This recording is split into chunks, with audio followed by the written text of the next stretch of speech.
Hello. നീ എന്തിനാ എപ്പോഴും ഇങ്ങനെ വിളിക്കുന്നത്? നിന്നോട് ഞാൻ പറഞ്ഞിട്ടില്ലേ വിളിച്ച് ശല്യം ചെയ്തതെന്ന്? ഞാൻ നിന്നെ പോലെ എനിക്ക് ഇവിടെ 100 കൂട്ടം പണിയുണ്ട്.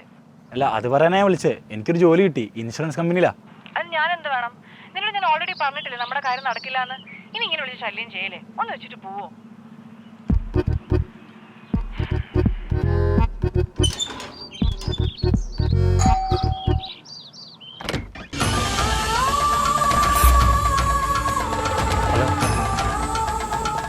പ്രൊഡക്റ്റ് സെയിൽ പരിപാടിയാണെങ്കിൽ വേണ്ട, ഞങ്ങൾ പുറത്തുനിന്നാണ് വാങ്ങാറ്. ഏയ്, പ്രൊഡക്റ്റും സെയിലൊന്നല്ല.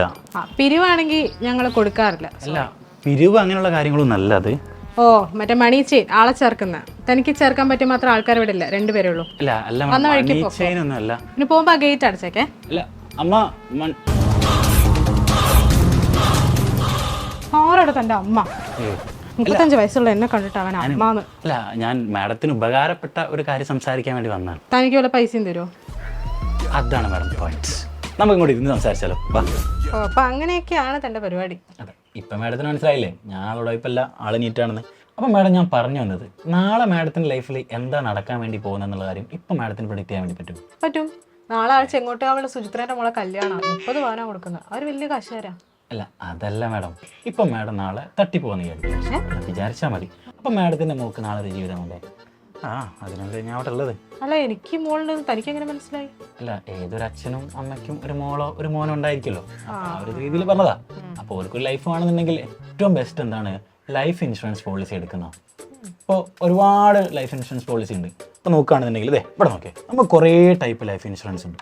ഒന്നാമത്തെ ഹോൾ ലൈഫ് പോളിസിയാണ്. എന്ന് പറഞ്ഞാൽ മാഡം തട്ടിപ്പോയി കഴിഞ്ഞതിന് ശേഷം മാഡത്തിൻ്റെ മോൾക്ക് അതിൻ്റെ ബെനിഫിറ്റ് കിട്ടും. അതിനെയാണ് ഹോൾ ലൈഫ് പോളിസി എന്ന് പറയുക.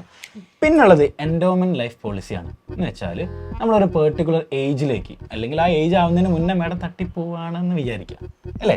ഏതാണ് ആദ്യം സംഭവിക്കുന്നത്, അപ്പം നമുക്ക് എന്ത് കിട്ടും? സം എമൗണ്ട് കിട്ടും.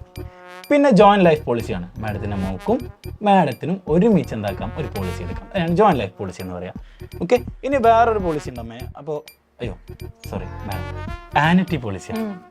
അപ്പോൾ ഇതിൻ്റെ സം എമൗണ്ട് നമുക്ക് പെർട്ടിക്കുലർ പീരീഡുമായിട്ട് ഇങ്ങനെ റിസീവ് ചെയ്യാം. ചില 1 വർഷത്തിൽ റിസീവ് ചെയ്യാം, 6 മാസം കൂടുമ്പോൾ റിസീവ് ചെയ്യാം, 2 വർഷം കൂടെ നമുക്ക് റിസീവ് ചെയ്യാം.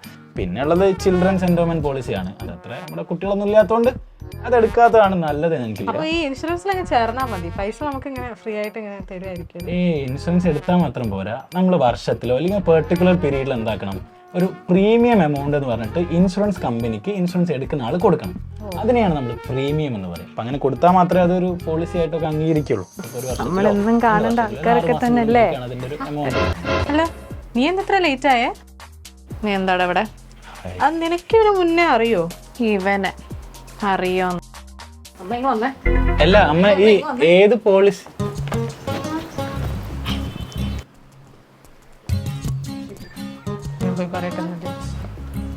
അല്ല, പോളിസിയുടെ കാര്യം. അപ്പൊ പോളിസിന്റെ കാര്യം നമുക്ക് പിന്നെ സംസാരിക്കാം. നീ ചായ കുടിച്ചായിരുന്നോ? ഇല്ല, എനിക്ക് മധുരം കുറച്ച് പാല് കൂട്ടിയൊരു ചായ. അവിടെ പുറത്ത് ചായക്കട ഉണ്ട്, അവിടെ നിന്ന് കുടിച്ചോ. ശരി.